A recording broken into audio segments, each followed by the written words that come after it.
Ambassador, that is great that you managed to come. I understand that you've been fighting with Moscow traffic jams. I'm Ekaterina Genieva. I'm director of this library, Library for Literature. And for me and for my colleagues, it's a great pleasure, an enormous honor that Ambassador will take the chance to welcome you on the territory of American Center, which is the territory, our mutual territory of American Center and the library. I'm not going to introduce the Ambassador, because if I start, it will take very much time going through different activities of the Ambassador, his interest in political science, and so on, lots of books that have been published. I'm just giving you the direction, which questions you might ask. Ambassador, because I understand that you're going to take many questions. Many because you see the crowd here. That is why maybe I take the liberty and the opportunity to ask the first question, if you don't mind. Okay. My question would be, I don't know to which extent people here do know, but we've been celebrating the existence of the American Center in the library, on the territory of the library, in the framework of the library, of our literature. Actually, it has been existing for 25 years. We didn't have a chance, Ambassador, with you to have the proper way to congratulate each other. But you know, in addition to the words of congratulation, I would like to ask you the following question. Why, in your ambassadorial position, why, or maybe not why, in your different studies of political science, in your different studies of Russia, of different times, different periods, why do you think that's important that we're having such a structure here in the very center of Moscow, very close to the Kremlin, with lots of people coming to this place? Maybe, is it a good idea? And if it's a good idea, why it is a good idea from your point of view? Okay. Ambassador Макфол. Хороший вопрос, да. Now, I'm going to get to your question in a minute. I had originally planned to, I actually have 50 slides, because I am an academic, I am a professor, I prepare, and I was going to talk about Obama's worldview and what that means for U.S.-Russia relations. But because it took us so long to get here, and you have so many people here, this неожиданно для меня, между прочим, и надо фиксировать это. Вы меня фотографируете, а я буду делать то же самое для Твиттера. Хорошо? I'm going to skip my slides and just answer your question. And then I'll answer questions on anything and everything. We can talk about Syria, we can talk about basketball, we can talk about Stanford, where I am a professor in my previous life, or we can talk about Obama and the president, who I worked for 3 years at the White House, but counting now the campaign, I've worked for President Obama for 7 years. So I'm happy to take any questions about him as well. But your question is actually the first thing I wanted to start with anyway. It is our policy as an administration to enhance understanding about the United States and Russia between each other. Is проблема? Is there a problem? Okay. And let me explain why we believe that's important. And that's why what you do here is so important to our policy, and we think probably for the Russian government as well. For many decades, our countries experienced a time when it was very difficult to get direct information about each other's country. I first came to the Soviet Union in 1983. I was one of a very small number of American students that were allowed to come to study here in the Soviet Union. 1983, до Горбачева. Это важно, это имеет значение. For those of you who are too young to know that time. But I see some people here that remember 1983 in the Soviet Union. Back then, it was nearly impossible to get real information, both ways, by the way, I would say. And I want to emphasize that in my country, and I was a student of Soviet affairs at the time, and I would even say that with all of our great resources, I was a student at Stanford University at the time. In my opinion, I was going to say one of the greatest universities in the world, but I'll say the greatest university in the world. That's my personal opinion. That is not Obama administration policy, okay? Это мой личный точка зрения, это не позиция Обамы, ладно? Он считает, есть другие, более хорошие. Я считаю, что он не прав. Но это ладно, это хороший университет все-таки. Even at Stanford University, I would have to say that our resources for understanding and knowing about your country back then were limited. So from our point of view, now switching back to talking about our administration, we believe that misunderstanding, misperception, and bad information gets in the way of us realizing our common foreign policy goals. And I want to be very clear about this. Sometimes in conversation with your government, we are going to disagree. I just spoke to Deputy Foreign Minister Bogdanov today, for instance, a great expert on the Middle East, and we talked about many things, and there are some issues where even through much understanding, and I feel like with him, we have a very good rapport, and we speak very frankly, but even with full understanding, sometimes we'll disagree. That's normal, especially for countries as big as Russia and the United States that have lots of interests around the world. What is not normal and what is tragic is when we have disagreements based on bad information or disinformation. That's not allowable. That's not acceptable. To me, as a representative, the representative of the United States in your country, to me as an Obama administration official, but also for me as a professor. Let me be frank. These things are all, in my mind, intertwined. Where I come from and the milieu, мое общество, это научное общество. И там 2 плюс 2 это 4. Каждый день, каждый вечер. Это не меняется. То есть, there are facts that we, as a base of knowledge, accept in the sciences. And if somebody comes along, a politolog, or a physicist, or a mathematician, and says, no, today, 2 plus 2 equals 5, then we have no basis for conversation. Это ерунда. Что будет дальше, это будет полная ерунда, о чем речь идет. Потому что это уже несерьезно. I believe the same when it comes to relations between countries. And I know my president believes that as well. He's very blunt. He speaks very plainly, including with your president, with President Putin. When they just met last in St. Petersburg. But the idea that we have to understand each other.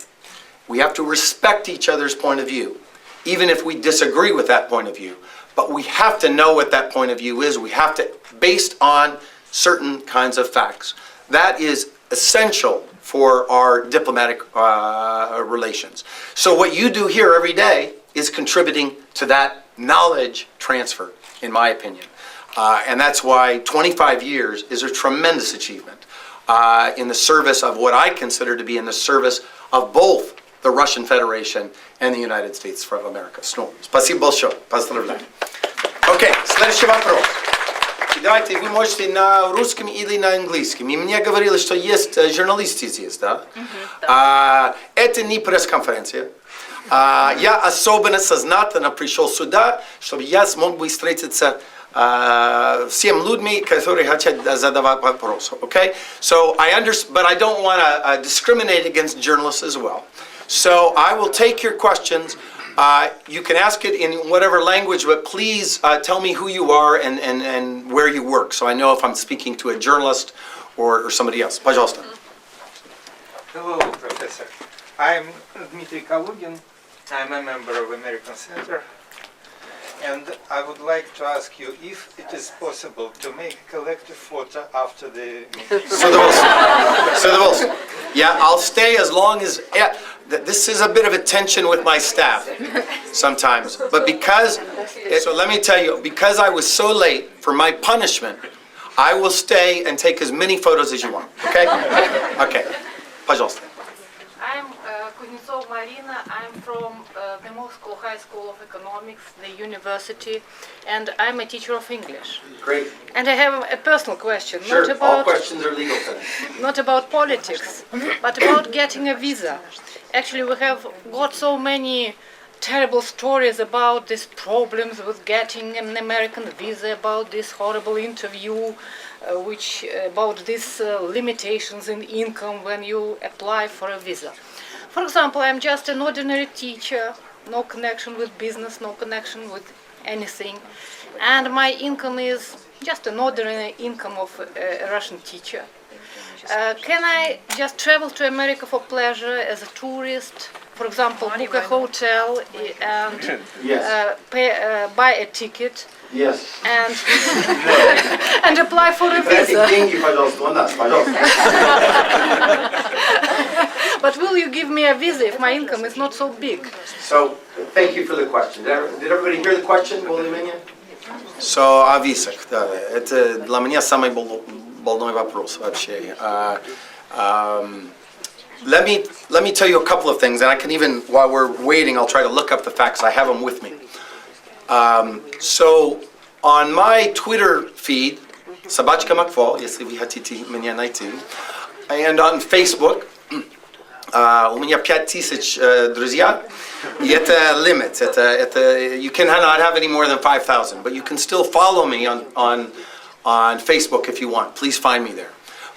Every night I try to look at that to react to what people say. I can't respond to everything, but I try as much as I can. And without question, the hardest questions I get are about visas. Every night. Let me tell you some facts. First of all, the vast majority of applicants for visas to the United States get visas. It's over 90%. So your chances are high that if you apply, you will get a visa. We hear about the ones that don't get visas, right? Those are the noisy ones that you hear. But in fact, the approval rate for Russia is much higher than most countries in this part of the world. And I don't want to single out other countries, but you would be surprised how high the rates are for Russians compared to other people from this part of the world. So you're in the top. You're almost the very top in terms of how successful you are. Number two, we have reformed the visa process. Number one, we have now made it possible to get a 3-year multiple entry visa. This is historic. This has never happened before. Now you can do it, and you can do it as a tourist to come. Number three, the main issue why people get refused visas is because other people, other citizens of Russia, have come and lied to us. Давайте по-честному, okay?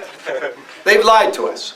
They've come and said, oh, I'm just a teacher, I just want to go to Florida, I want to spend 2 weeks, and then I want to come home. And 20 years later, they're still in Florida. Вот почему это так сложно, да? And that's just truth, okay? That because other citizens before you have lied to us, it's made it harder for you who are now innocent, people that have no desire to be mistrustful. So that's why there is this requirement to demonstrate to the best of your abilities what is the purpose of your trip and to demonstrate commitment to coming back home. Now, I want to be clear, we want immigrants too. That is, the United States is a country that has benefited greatly from immigration to our country. We all Americans are immigrants, right? Almost all, not everybody. There is a process for that, and we want Russians. We want the smartest people from Russia to immigrate to America. Давайте по-честному. That's good for America. And we have many prominent emigres, as you know. Some of the greatest companies in the world have been created, Sergey Brin being one of the most famous at Google, have been created by immigrants. But to emigrate to the United States, you have to do it in the legal process. And there's no other way around it. There's a different format, a different process, a different visa for that process. And I would just encourage people that if that's your real intention, don't get a tourist visa and then try to figure out a sneaky way to stay in America. Because before we made some mistakes, today it's much harder to do. We're much more vigilant, and that's a more difficult way. Ну, приезжайте, пожалуйста. Калифорния, где я живу, или штат Монтана, где я родился, это очень стоит. Я очень рекомендую Монтану. Надо побывать. Пожалуйста. So, by the way, I'm manager of travel agency, and I want to tell you, it is not so hard that you think. Just you have to get documents that you have there any недвижимость, any accommodation or something. You have their family, and you will return. That's all. It's easy for you, and I will help you if you need.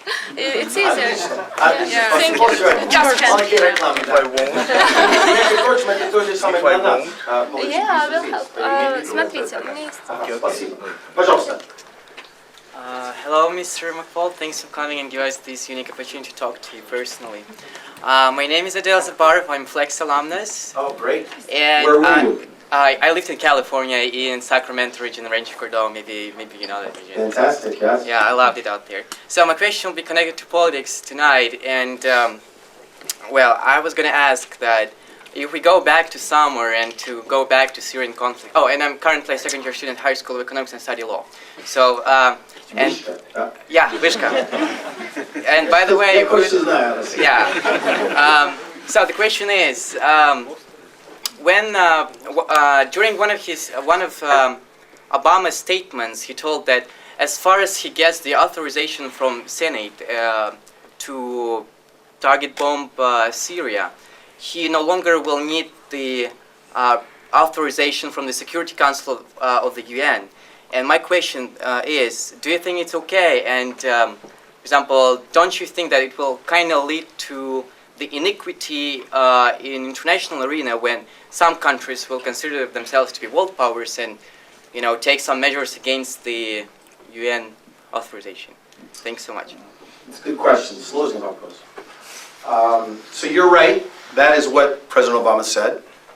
By way of some background, though, I want to say a few things first, and then I'll answer directly the specifics about Syria. Our administration, and President Obama personally, believes in international institutions. He believes in the importance of the United Nations and the Security Council. And this has not always been popular position for presidential administrations in my country. Just so you know the history, there are many political leaders of different political persuasions, by the way. It's not a Democrat-Republican issue, who do not believe in international institutions. They believe that those institutions constrain American power, and therefore we should not support them. And that was what we entered into, and he made very clear that that is not our perspective. And by and large, I would say, and I have the slides to prove it, that our cooperation with Russia in the Security Council has been very productive. I don't want to compare it to previous eras, you know, somebody should someday, but it seems that we have had some very effective cooperation on Iran, on North Korea, now on Syria. And in some ways, historic cooperation through the Security Council. That said, it is a long-standing American position that when the vital national interests of the United States are at stake, we will be prepared to act without Security Council blessing. And the President said that, and you're exactly right. That is our policy. He did not want to do that. I can tell you, I talked to him personally about this. Because he does not want to undermine the Security Council. And we are in a different place because of a very important meeting that happened between our two presidents in St. Petersburg. I was not at the meeting because it was just tete-a-tete, adin-adin, but I spoke to the president right after that meeting, and that meeting put in place a historic level of cooperation between the United States and Russia to dismantle chemical weapons in Syria.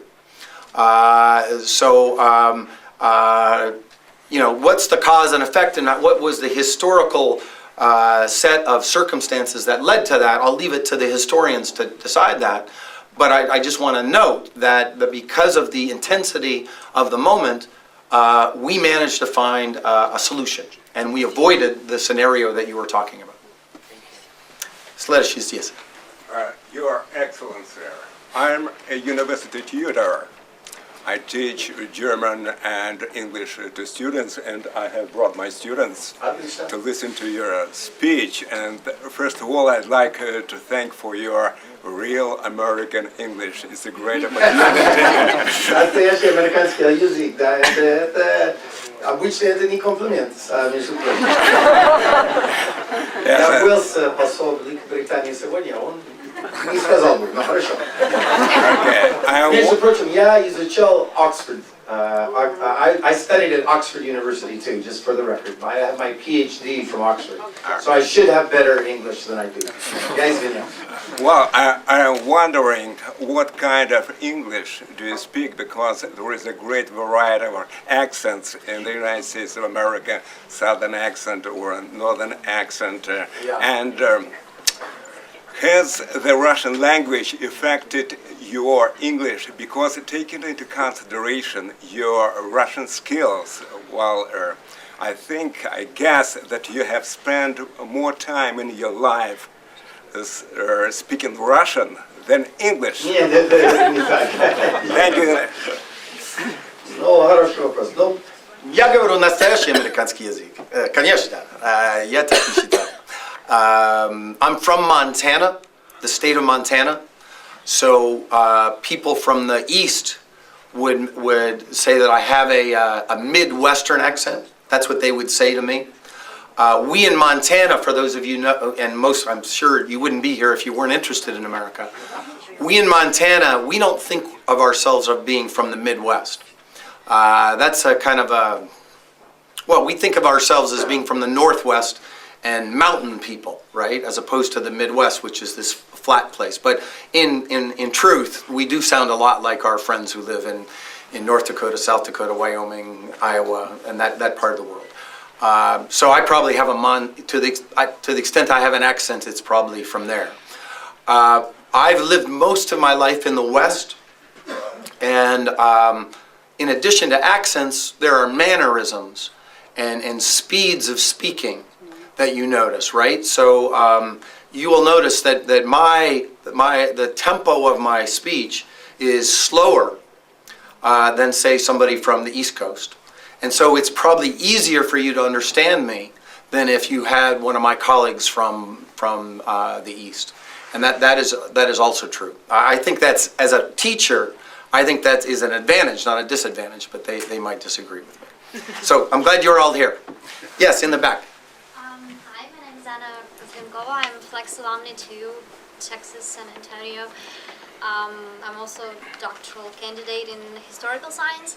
So my question is a little bit political. What are you writing about? Now I'm trying to write about diplomatic work of Maisky. Probably you know he was ambassador to Britain during Second World War. Aha, I did not know that. Well, he's famous. Okay. He wrote lots of memoirs. So my question is a little bit political. So what's your attitude towards Alexei Navalny? And do you consider him as a future Russian leader?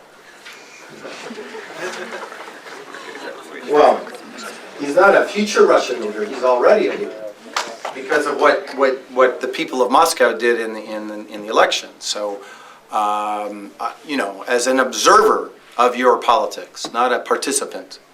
As an observer, I would just note that when anybody gets, I think he got 27% of the vote, a quarter of the vote, anybody who can get that level of popular support in a free and fair election in a city the size of Moscow, by definition, is a political leader of some sort, right? As for my personal relationship with him, there's lots of speculation in the Russian press and in the internet, and movies have been made about our intimate relationship with Mr. Navalny. So let me just say some basic facts in the spirit of facts. I have never had a meeting with Mr. Navalny in Russia. Ever. We met, случайно, we were at a Moscow Times awards ceremony last year. And for 30 seconds in the hallway, we said, "Привет." That's it. I've never actually had a meeting with him. So when you read that he's my best buddy, he's my friend, and I give him money, it's all complete nonsense. And I want to say that one more time, okay? Because there's nothing that drives me more, that aggravates me about your press. Not your personal press, but some of the press. It's not all of the press, but some of the press. Then this constant propaganda, and I'm using that word сознательно, propaganda about how the American government and the U.S. Embassy funds the opposition. It's simply not true. That is not, the fact that I haven't met him doesn't mean that I haven't invited him. I've invited him to attend events that our embassy does all the time. And I want to tell you why. Because we have a policy of engagement with all people, with all political organizations, as long as they adhere to the basic democratic rules of the game, right?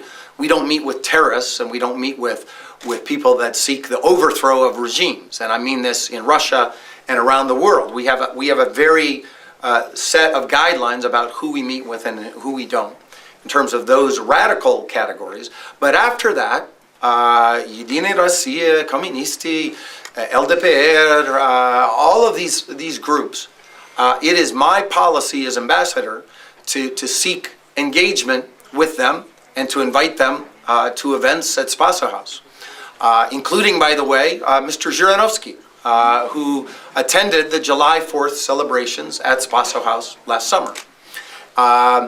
To meet with somebody does not mean you agree with them, right? And I want to make that point clear. And to not meet with somebody doesn't mean that you disagree with them.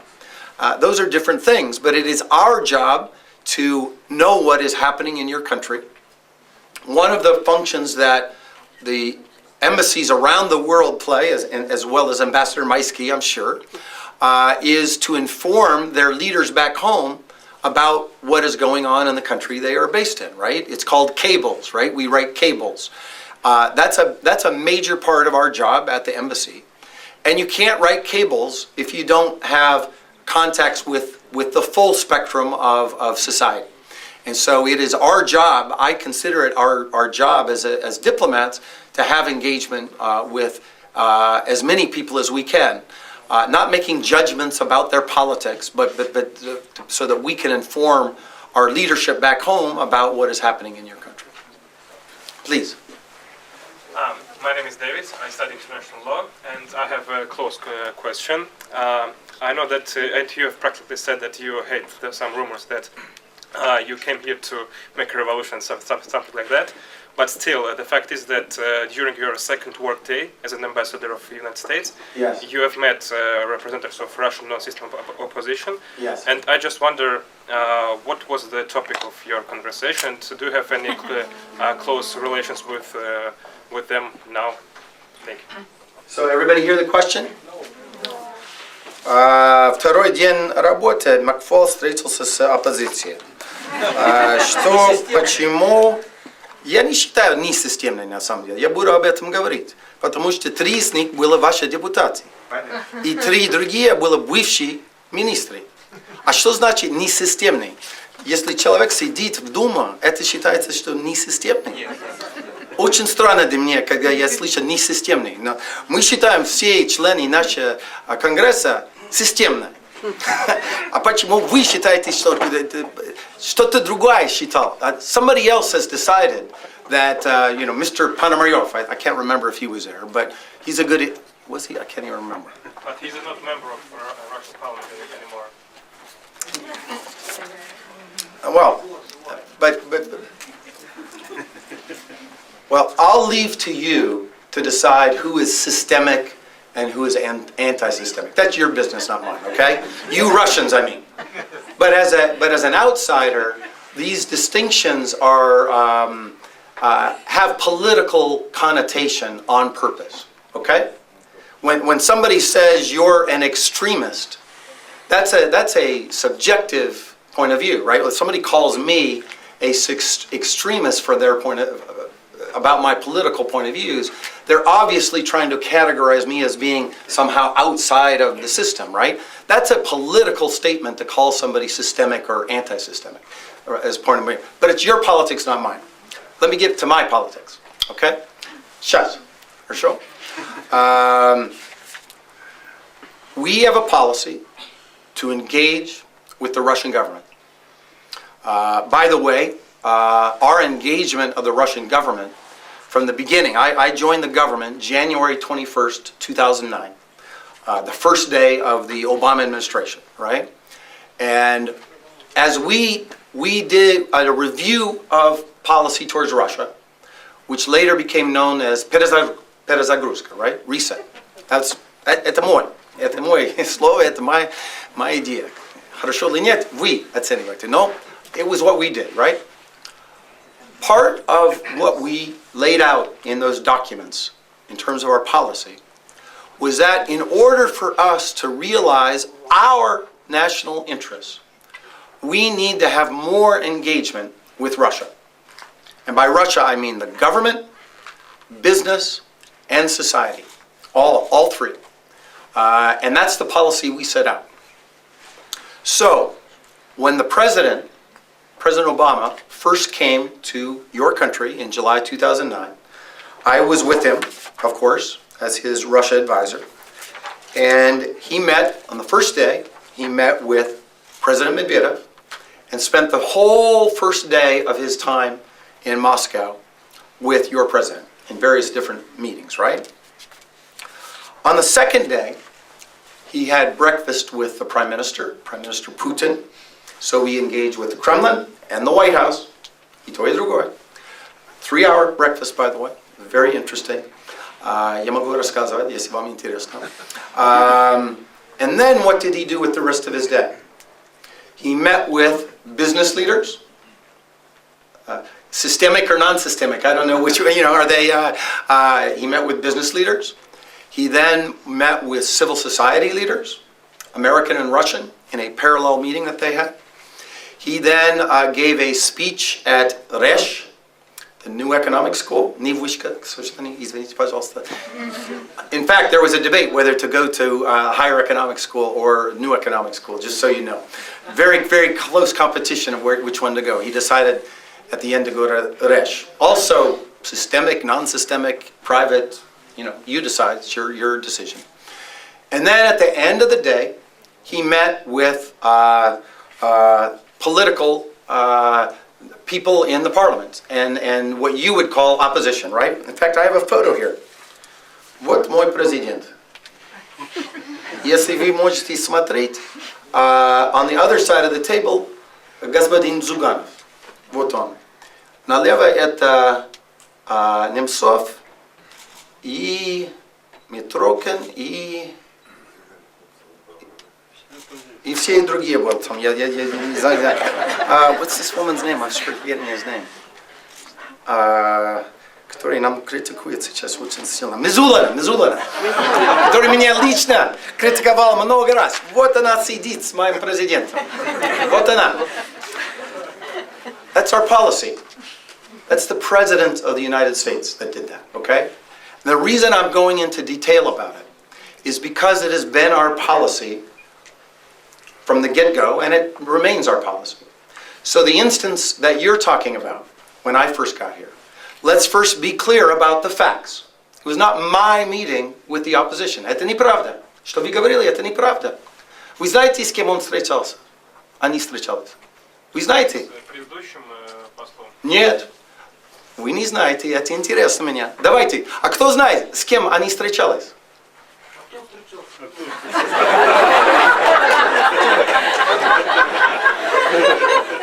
Ну, извините, но это для меня доказательство, о чем, почему такой пропагандистский какой-то кампания идет. И вы, такой молодой человек, все знает, он здесь, он сам не знает. They met, the opposition met with Deputy Secretary William Burns. И вы это не знаете. Вы это не слышали, да? Это была его встреча на самом деле. Я был посол, я был его, I was his accompaniment. И как все послы это делают, между прочим, если у вас есть большой чиновник из Америки, приезжает сюда, вы обязательно будете с ним на этой встрече или с ней.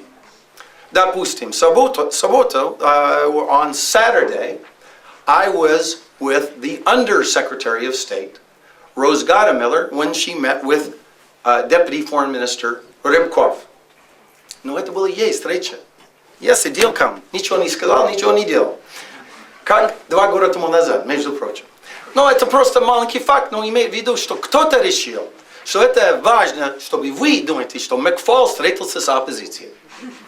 А господин Бернс, бывший посол, между прочим, очень хороший человек, между прочим, никто не знал, что он был на этой встрече. Но это маленький нюанс, но имеет в виду, что это интересный нюанс. The point I want to make is there was nothing special about that meeting. Every time a senior American government official comes to your country, they meet first with the government, and then they meet with civil society. In fact, when President Obama was just here 2 months ago, he spoke with your president, as I had mentioned, a very important meeting and discussion that they had about Syria.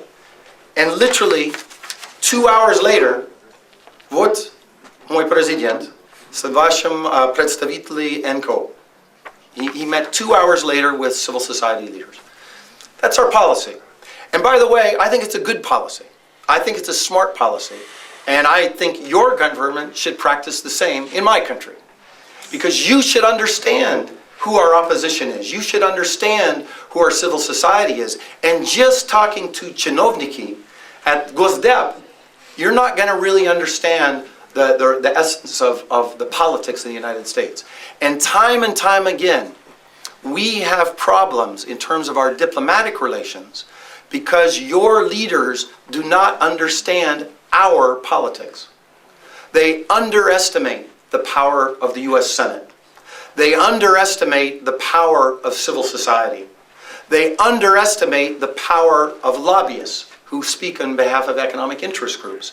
In the political system in the United States, if you don't understand all those groups, religious groups I would add, if you don't understand their politics and what they do, you cannot understand American foreign policy. If you just look at our cables, Gosdep, if you just look at us and say, we're the drivers of the policy, you're missing out. Even the Pentagon, I would say, пожалуйста, приходите, пожалуйста, к Пентагону. You have to spend some time at the Pentagon. You have to know that even within our government, you have to know those interests. So that's a long explanation, but I'm glad you asked because I like to clarify that. That's what we did. First day here, my first day of work was with all your senior government officials. By the way, that's also frequently forgotten. Also with Mr. Burns. The second day was with the society folks. And President Obama just did it. We just had a visitor 3 days ago who did the same thing from the OSCE. We have another visitor coming in 2 weeks' time, our new Assistant Secretary. And I'm sure that part of her schedule, her name's Toria Newland, will be government meetings, society meetings. Yes, here, you're a patient. Меня зовут Василий Банк. Я плохо разговариваю по-английски. Я выпускник программы «Открытый мир», независимый эксперт. В принципе, у нас есть рассылка для выпускников американских программ. И было бы неплохо, если был обзор информации интересных статей американской прессы и позиция посольства по каким-то вопросам, если это возможно, о деятельности посольства для того, чтобы исключить двухстороннее толкование. У нас не всегда может объективно отражается деятельность посольства. Если это возможно, чтобы это было информационной рассылкой, которая идет у нас на русском языке. Спасибо. Хорошо, хорошая идея. И у нас есть ссылка от меня. Вы получаете случайно? У меня есть, как сказать, лист, email лист. Я не знаю, как перевести. Список людей, которые получают... Список рассылка от меня лично. А если вам интересно получать, вы можете через наши коллеги, вы можете получить от меня, по крайней мере, мой идея. Пожалуйста. Уважаемый господин посол, меня зовут Дмитрий. Хотел бы у вас спросить совета. Хочу поехать в Америку преподавать живопись. Просто дело в том, что я с детства рисую и занимаюсь рисованием, и хочу там преподавать живопись. Но, к сожалению, дело в том, что работодатель говорит, что у меня нету гражданства. А вот что вы мне посоветуете? Приобрести гражданство. Сложный вопрос, я не знаю ответа. Давайте я буду связаться с нашими людьми, которые эксперты в этом плане, мы можем помочь. Я лично просто не знаю. Пожалуйста. Потом здесь. Я заметил, что вы здесь. Так, хорошо. Полина Черница, РИА Новости, News Agency. Здравствуйте. Очень хорошая организация. Yesterday, Sergei Lavrov, Russian Foreign Minister, told that in some days he will have a meeting with his American counterpart, Secretary Kerry. Can you tell us where and when this particular meeting can take place? And did you discuss maybe the details of this meeting today with Bogdanov? So there is an idea for that, and I did discuss this issue with Deputy Foreign Minister Bogdanov. And as of right now, the details of that have not been agreed upon. It's still a work in progress. The minute I know, I'll put it out on Twitter so you can see. Okay? I'll remember that. Yes, please. Hello, Michael. My name is Daria. I am a Russian blogger. And I would ask you about Olympic Games in Sochi. We're going to win.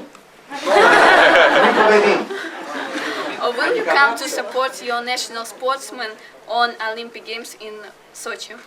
Say that again? I didn't hear that. Will you come to support your Oh, yes. sportsmen? Oh, yes. Yeah. I mean, is this related to this question? Или у вас другой вопрос? Мы вдвоем хотели задать вопрос, я просто дополню. У него такой вопрос. Хорошо, я понял. Well, we will have an official government delegation that will come to it's usually the case for the opening of the games. We have not determined yet who will be the leader of our delegation, what government official. And sometimes, by the way, it's a non-government official. But we will be very prominently represented there. You may be interested to know that we already have begun to open a temporary office of the U.S. Embassy here in Russia, of the U.S. The representation of the entire country. We have an office in Sochi. My deputy just got back last night. She was just down there to see the premises and to see the progress in terms of preparations for the games. Our number one concern, of course, is security as U.S. government officials. That's our highest priority, and we are working very closely with the Russian government to ensure, to the best of our ability, the security of our athletes and the citizens, because we will have tens of thousands of Americans will come to the games, and we're very happy with the progress we're being made on that front. This is a tremendous opportunity for Russia to advertise yourself to the world. There will be more news about Russia in the 2 weeks of the Winter Olympics in my country in those 2 weeks than probably the next 4 years. Because we, just like your country, I know how serious you take your sports here. This is a country that takes sports seriously. So does my country. And so the Olympics are a very big media event as well. It's NBC News is the station that covers it, the network that covers it. And they are planning, I just met with them recently, literally hundreds of hours of coverage, first and foremost of the sports, but in between they will have human interest stories. And so this will be a moment when Americans will learn a lot about your country. And for me, as somebody, going back to the beginning to your question, who has an interest in greater understanding between our two countries, I think this is going to be a great opportunity for Americans to learn что такое Россия на самом деле. Yeah, did you add to that? Просто, как бы мы собрались, мы вам писали до этого в Твиттере, чтобы вы быстрее приходили, потому что все сидели здесь, как бы ждали, но вы нам ответили. То есть, вы ответили точкой, как бы нормально. Вот. И мы бы хотели, чтобы, возможно ли вы подпишетесь хотя бы на одного из нас. Но вы уже подписаны на одного из нас. Да? На всех. Вот мы пришли, да, мы популярные блогеры, которые пишут в Твиттере. Давайте, я это занимаюсь. После встречи можно с вами поговорить? Хорошо, я буду заниматься. Хорошо. Спасибо. Пожалуйста. Hello, my name is Lucy. I'm a student.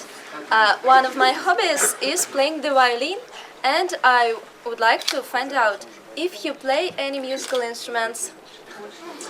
Хороший вопрос. Мой отец музыкант. Oh, really? Да. Он 30 лет играл до того, как он на пенсии. Он играл на саксофон. Я лично играл на I'm speaking English, I'm sorry. Trumpet. Trumpet, нет, трубе. Труба, да? Тройка, да? Труба. But I play many instruments, all of them badly. I play very poorly, but with a lot of enthusiasm. So I later played the bass guitar in a jazz orchestra. I later learned how to play piano in a rock and roll band. And then I later learned to play guitar. Again, very poorly, but with lots of enthusiasm. And this was when I was a graduate student, and it was during the period in 1990, 91, 92. And I was a student here. I was at МГУ, if you're interested. I was a graduate student at ИСА, если вы знаете, что такое ИСА. Я там был стажировка, на Фулбрайте я был там 1 год. Это где Жириновский закончил, между прочим, то же самое. Мы об этом поговорили недавно. And when I returned, our most famous song that we sang, and I'm not going to sing it now, was a song where we had lyrics in English and in Russian. And the name of the song, you can start looking up for it on YouTube. Our bloggers can, if they can find it, was I Want to Change the World by 10cc. It's an old rock and roll group. And that was our fame. We were really bad. And people didn't like to listen to us too much, but when we sang these Russian lyrics, everybody got very excited. So thanks for the question. By the way, if I could just add, one of the greatest things that I have had the privilege to do as ambassador is to participate in our cultural exchanges and our cultural programs. When I worked at the White House, the president used to host some of the most famous musicians in the world, and he never invited me. We were too busy working. Я работал в Совет Безопасности, и там тяжелая работа, да? As ambassador, we, the embassy supports, and your embassy back, just so you know, in Moscow, in Washington, also supports cultural programs and cultural exchanges. And for me personally, I never participated, but it's truly for me one of the most enjoyable things I get to do as ambassador. I mean, I get to host some of the best musicians in the world in my home at Spaso House. Last year we had the Chicago Symphony Orchestra. Was here in Moscow and they performed, and 5 of them played a private concert at my home. That's incredible.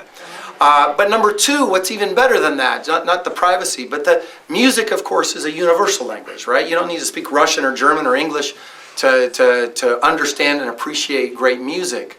And every time we have a concert where Americans are performing, and we try to have a variety of American styles of music, right? So anytime we have a concert, it just immediately cuts through all the politics, all the tension, and everybody comes out with a smile on their face. We just did a concert last week. You can see the photos on my Facebook page. And the energy in that room shows how, how I think how Americans and Russians are quite connected. So thank you for the work you're doing, not only for you, but for what it might mean for society, for world society more generally. Пожалуйста, здесь. Yeah. And one question about music. As I know, your favorite group is Led Zeppelin. And what is your favorite song? My favorite song. Oh, боже мой. I said that once. Well, I've said it many times. I love Led Zeppelin. Это правда. In fact, I should get my iPod out and then we could go through it. It's in my car. I'll reveal it to our bloggers, and you can see my favorite songs. But I want to be clear. I don't just like Led Zeppelin. I am a major fan of jazz music, right? I used to play jazz music. Miles Davis is also a great favorite of mine. Igor Bootman, you're Igor Bootman. Yeah. I go to his club often. I hear great music there. An American I discovered in Russia is a guy named, his stage name is Trombone Shorty. Google him. Google his band. It is fantastic music. And I learned about him being here in Russia. I also need to admit, in full disclosure, I'm a big fan of a group called The Grateful Dead. Если вы знаете. Вы знаете это? Это ужас, если вы это знаете, потому что it's a special kind of music that I listened to as a kid, and my children can't stand it. They think it's noodlehead music, they call it. But I used to be a Grateful Dead fan.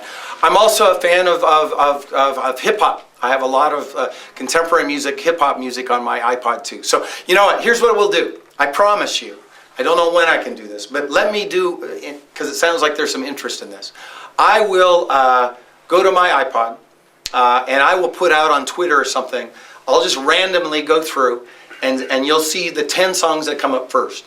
And what you'll be, and I love country music because my father was a country musician, country western musician. So I'll just put up the first 10 songs that appear, and that will give you a sense of the music that I listen to. Хорошо? Договорились. Don't forget Yodel. Это вопрос к вам. How can you explain all that? I honestly don't know. I want to tell you, you can tell I'm a pretty straightforward person, right?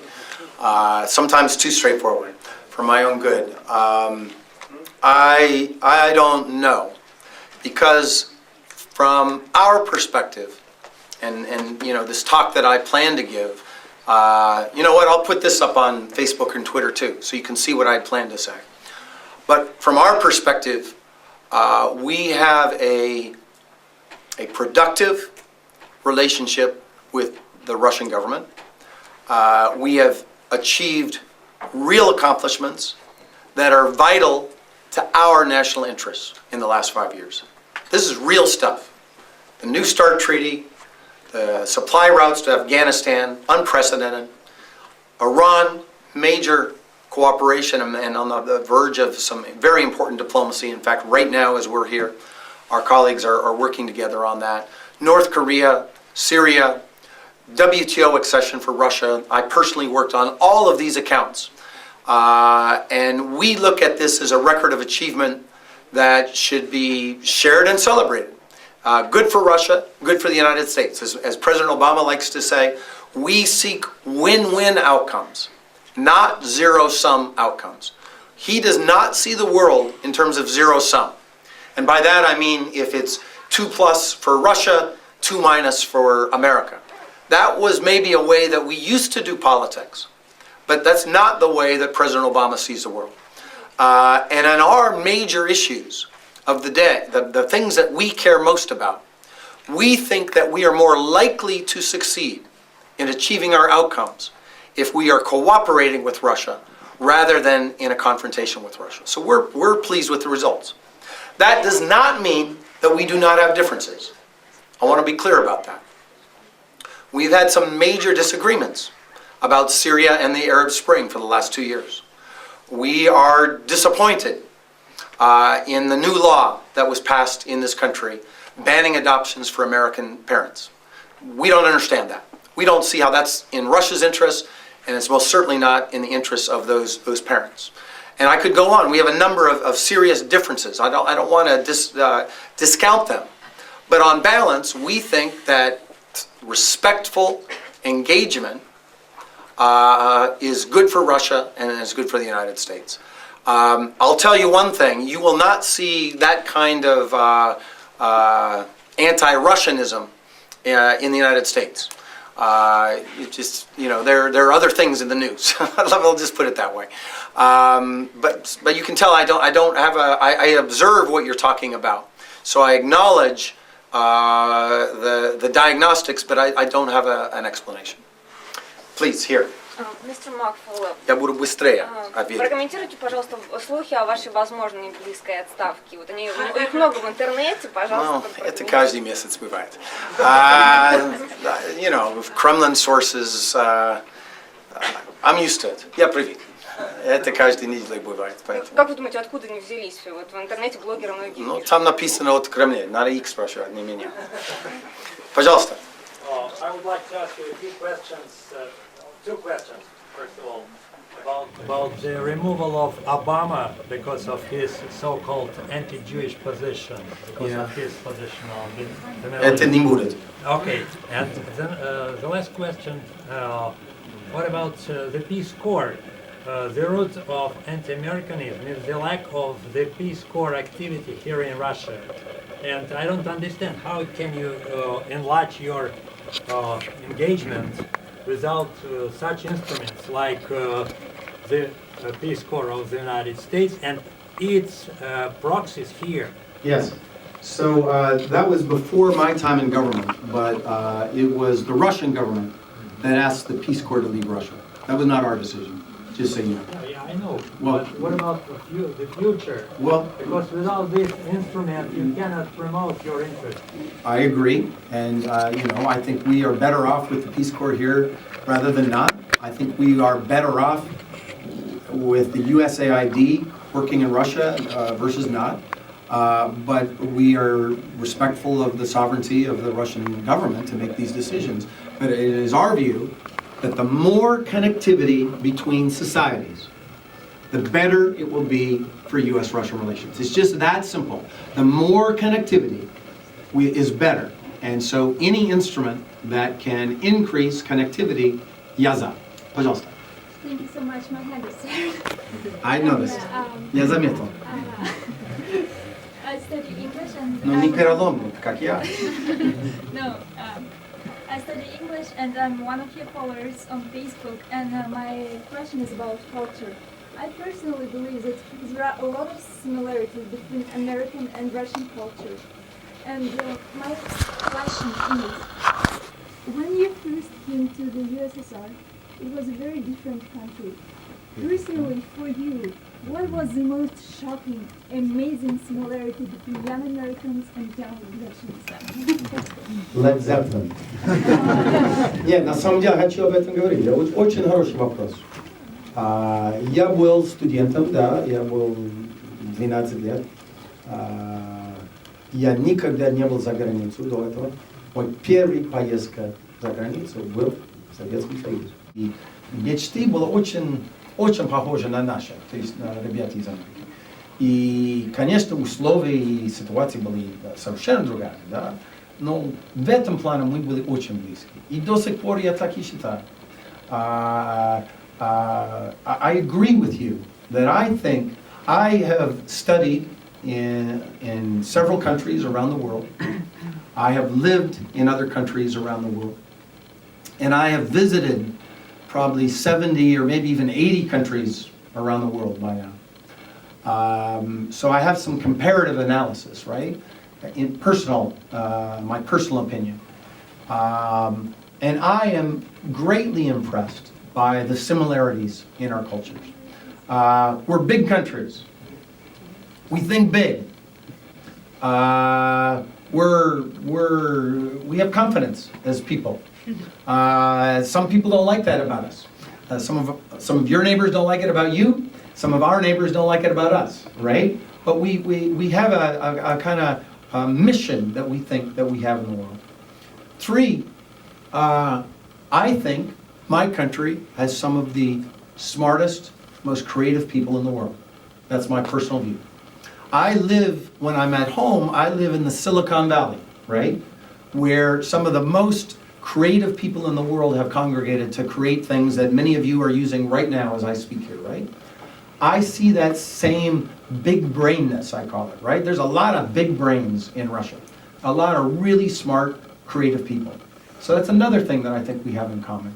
And for me personally, I am what we call in English a repeat offender. It's when you're a criminal and you keep repeating the same offense. It's a slang, right? I came here in 1983, and 30 years later, I'm back again. And the reason when the president asked me to become ambassador, I had no, as you all know, I'm not a professional diplomat. I had no dream of becoming the ambassador here. I had always planned to go back after 2 years to Stanford. So in our system, I digress a little bit, but in our system, there are very few academics, professors, that serve in the government. There are, just like in your system, there are very few, I noticed too. And usually it's a vremena работа, right? It's 2 years. So at the end of 2 years, I had planned to go back to Stanford, and the president said, no, you can't leave the government. I need you still. And he said, why don't you go to Moscow for something new? And I accepted, partly because of my respect and willingness to continue to serve President Obama, who I think is a great president. Partly out of duty to my country, I agreed. But third, partly out of my love for your country. It's not always easy. Это непростое место работать как посол Америки, между прочим. It's not always easy. I don't mean it's all going to be everything's loves and kisses. I didn't expect that. I know it's a tough job. But it's a really interesting job, and it gives me the chance to interact with some of the most interesting people that I've ever had the chance to meet with in my entire life. They're here in your country, and that is precious. From my perspective, that's precious, and it's why I continue to keep coming back to spend time here in Russia. Thank you. I'm an English teacher and I'm a historian.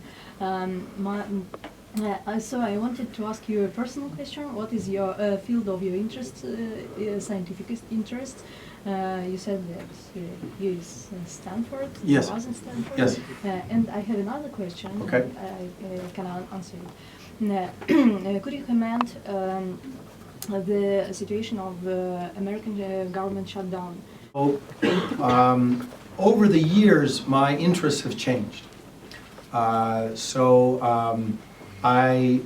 Many people don't know this, but you've asked, so it gives me a chance to say this, that my PhD, my dissertation that I wrote at Oxford University, was actually about Southern Africa. It had nothing to do with Russia. It had something to do with Russia, but most of it was about what your experts would call national liberation movements. Национальные освободительные движения в Южной Африке. Это была тема моей диссертации. Политолог? Политолог. Я политолог. Это первый. Да, я политолог. But I love history. So I'm a more in the range of academic interests of the way that political science is defined in my country. I'm considered more of somebody who does more historical work, whereas many other of my colleagues at Stanford do more work with quantitative data, so statistics, and they use a lot of what we call game theory. But I don't. I work on a more historical track. And so some of my colleagues at Stanford would disagree that I'm a politolog. They would say, он на самом деле историк. And that's an insult from them. Ну, я горжусь, я с удовольствием быть историком. Before I came to the government in 2009, the main set of work I was working on with some other colleagues was looking at the relationship between democracy, development, and the rule of law. And I used to run a center called the Center on Democracy, Development, and Rule of Law. And the question we were seeking to ask is the relationship between them. And which comes first, right? Do you need rule of law before democracy? Do you need development before the rule of law? Do you need the rule of law before development, right? And these questions are extremely complex. They're very relevant for your country, by the way. But they're extremely complex, and in different cultures and different places, there's a different answer to that. So that was the scientific interest that I had right before I came. In answer to your second question about the government shutdown, what does it mean? No, это было ужасно. It was, to me, a tragedy that was costly to the American taxpayers, costly to our national interests. We at the embassy even were affected by it. We had certain rules. In fact, if we were, during that time, I was not allowed to speak at public events like this. So there were all these kinds of rules, and I would hope that our leaders will, because we're going to have another debate in January when the temporary debate budget ends, and I hope this time we will avoid what I think was an unnecessary crisis, a manufactured crisis. Yes, in the back. Me? Yeah. Можно я по-русски скажу? Хорошо, давайте. В общем, складывается такая картина, будто бы в последние годы США несколько дистанцируются от того, что происходит на Ближнем Востоке, потому что если раньше были, допустим, войны в Ираке, в Афганистане и так далее, то сейчас вы проявляли не слишком активное участие в операции в Ливии. И сейчас как-то вот все идет на спад, что ли. И в связи с этим в русской прессе очень много пишет о том, что США бросают вот эту вот свою роль мирового жандарма, и в связи с этим на Ближнем Востоке образуются всякие странные союзы, союз Саудовской Аравии и Израиля, потому что оба теряют поддержку от своего давнего союзника США. Вот это вот что, это измышление аналитиков, или это действительно вот так вот есть? Сложный вопрос. Жалко, что это на русском. Но я отвечу на русском тоже, я стараюсь. Это факт, что президент Обама обещал, что если он станет президентом, он будет закончить войну в Ираке. И он это делал. И это молодец, я считаю. Он обещал, и он это делал. И сейчас он закончит, мы закончим, но он обещал закончить наши войска операции в Афганистане. И я уверен, что он это сделал, потому что он такой человек. Он обещал, он будет это делать, я уверен. И это что? Почему? Это не значит, что мы бросим Ближний Восток. Вот проблема, да? Вот где я не соглашусь. Это значит, что мы будем использоваться другими инструментами, играть нашу роль для нашего интереса в этом регионе. Потому что Обама считает, что военные решения для многих вопросов нету. И это его принципиальная позиция. Да? Предположим, сейчас наши коллеги встречаются в Женеве, да? Ваш Рыбков, господин Рыбков, чтобы найти мирный путь решения проблемы с Ираном. Это наши четкие позиции Обамы, да, и это его позиции как президент, и он это обещал перед избирателями. Они голосовали за него, поэтому он считает, что у него есть такой мандат провести такая внешняя политика. Но это не значит, что мы бросим, и это все другие будут это заниматься. Да? Мы не против роли России в Ближнем Востоке. И это может быть раньше такая политика была. Я не буду оценивать другие администрации, да? Это не моя работа сейчас. Но может быть другие не хотели. Может быть другие считали, что было бы лучше для Америки, если Россия была вне процесса. Это не наша позиция. Наша позиция очень четкая. Мы считаем, что с Россией у нас будет больше шанс заниматься и совершить наши национальные интересы, чем если Россия не включена. И я говорю в первую очередь о Иране, но о Сирии и много других вопросов, включая Middle East Peace Process. Поэтому Нетаньяху сегодня здесь, да, приехал. Мы считаем, что это очень хорошо. Мы поддерживаем эти контакты, мы поддерживаем, допустим, контакты между всеми организациями в Сирии. Как я сказал, да, dual track engagement. Мы хотим, что Россия занималась dual track engagement с Сирией тоже. И с оппозицией, и правительством. Потому что мы считаем, что Россия с нами, конечно, мы должны координировать наши позиции, как я только что встречался с господином Богдановым. Сегодня это часть этого процесса, но мы считаем, что раз у нас есть очень много общих интересов, когда мы говорим о ситуации в Ближнем Востоке. И во-вторых, нам вероятно получить хорошие результаты, если мы вместе с Россией. Окей, пожалуйста, здесь, да, потом здесь. So, what the U.S. government does to encourage scholars from other countries and from Russia currently to come to the U.S. universities and start this collaboration? Many programs that the government sponsors to increase interaction between academics. And I'm just asking my colleagues here to start making some lists. I will tweet out on Twitter, so you have to follow me. And I will give you the websites so that you can go and you can see all the major different programs that we have. Okay? And so everybody can see that. Now I'm going to start making some commitments. So I'll do this in the next. Give me a day, okay? I can't do it tonight. I actually have to go back to the hospital tonight. But we'll do that because it's important for you to know about them. There is no discrimination against people that are not from Moscow and St. Petersburg. And so there's lots of collaboration, there are lots of different programs, and we seek to develop that. I would say you have an advantage of receiving a scholarship if you're from Volgograd versus Moscow. These days there's an advantage because we want to see people come from different regions. So that's number one. Number two, more generally, we support connectivity between regions. You've given me an opportunity to add one more piece of our engagement. We want to see more engagement between our regional leaders. There's not enough. There's just not enough connectivity. Right now, for instance, we have in your country the governor of Idaho.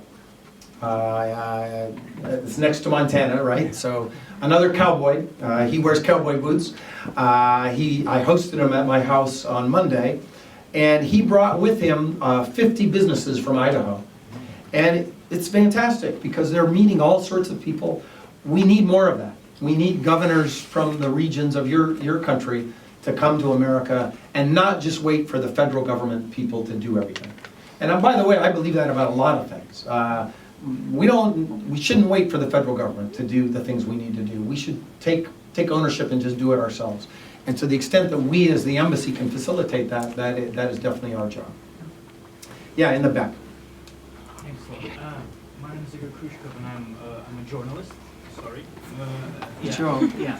So, but still, I wanted to ask a question that's more personal than official. In January, there will be 2 years of your serving as an ambassador. And first, when you came to Russia, several circles here in Russia thought that you're going here as a man of a new idea of diplomacy, so to say. Yeah. As a new energetic leader, in fact, that could really, with his energy, build our countries together. But as well, it seemed that more and more engaged you became with the Russian society and with the Russian circles, the more aggressive was the response of different organizations that are affiliated more to the Kremlin and to the government. So now it seems, or at least it seems for me, unfortunately, that what are you experiencing now in Russia is in fact your loss as a diplomat of a new idea.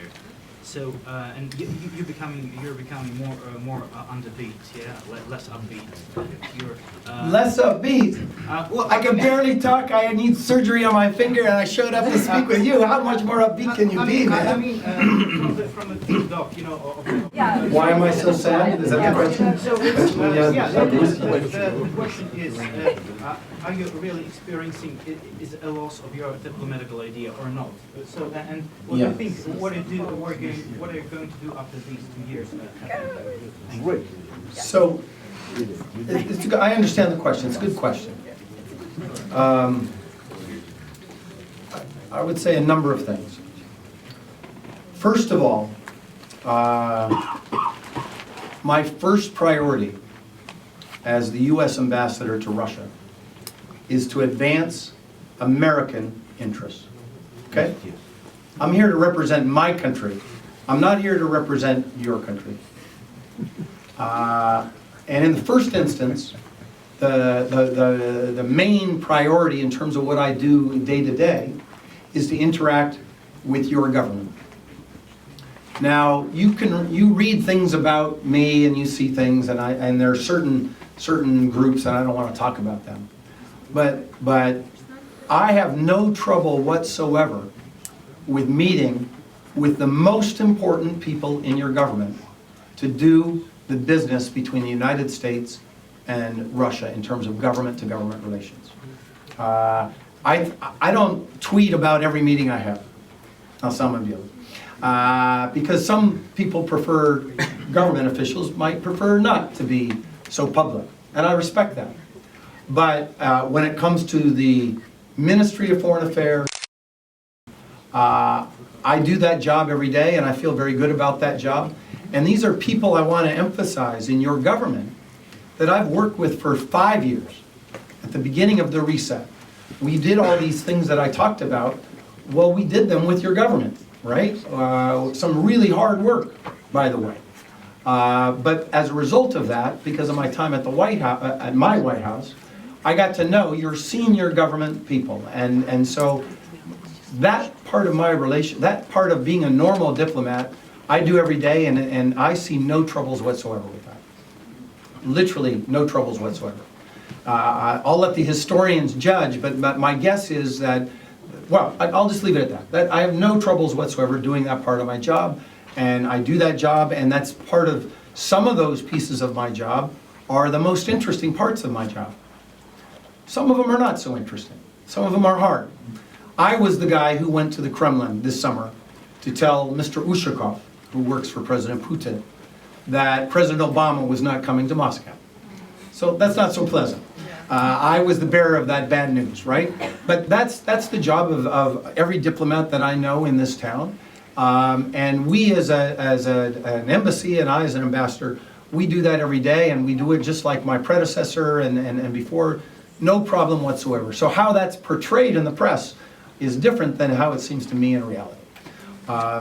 Number two, though, you hinted at another thing, and I want to take a little time on that, because when I was on my way out here, I had a meeting with Secretary Clinton, who then was Secretary of State, and she told me, she said, Mike, she calls me Mike, she said, Mike, get out there and mix it up.